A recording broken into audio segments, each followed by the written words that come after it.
Ici, Monsieur le Président, à la barre de ces audiences, Dr Ben Youssouf, à qui j'ai posé moi-même beaucoup de questions, ancien parti civil et ancien membre du bureau exécutif de l'UFDG, a déclaré dans cette salle ici, lors de son passage, que les vrais responsables des crimes commis le 28 septembre 2009 au stade éponyme ne sont pas ici dans cette salle d'audience. Voilà encore un homme qui était au stade. Voilà un homme qui était dans les confidences de cette organisation.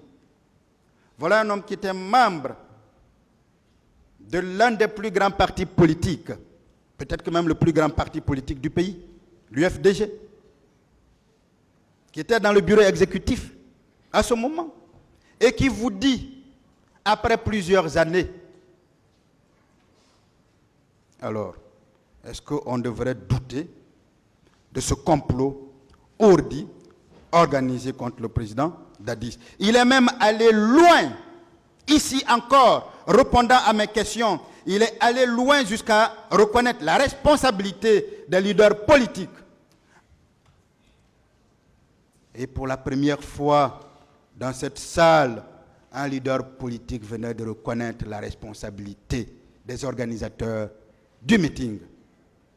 Il a précisé que s'ils avaient écouté les sages conseils des religieux, les sages conseils de la notabilité, j'y arriverai.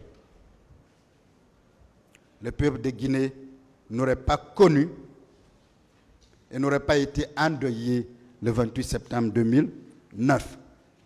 Mais ces déclarations de ces trois leaders politiques, Monsieur le juge président, Monsieur les juges assesseurs,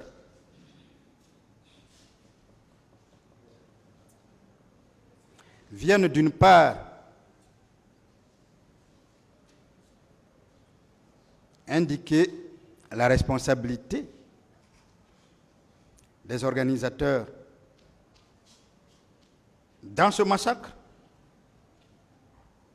mais d'autre part, soutenir nos plaidoiries